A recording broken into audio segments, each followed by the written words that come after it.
Okay. మరి ఈ వీడియోతో మీ ముందుకు ఎందుకు వచ్చేసానంటే, ఈరోజు కూడా ఇది మనందరి స్పెషల్ అకేషన్ కదండీ!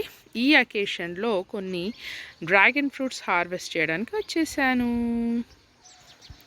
చెప్పాను కదండీ! ఇది ఏలియన్ ఫ్రూట్‌తో స్టార్ట్ చేస్తున్నాను. దీనికి 4 ఉన్నాయి గదా! 4 ఫ్రూట్స్ ఉన్నాయి గదండీ!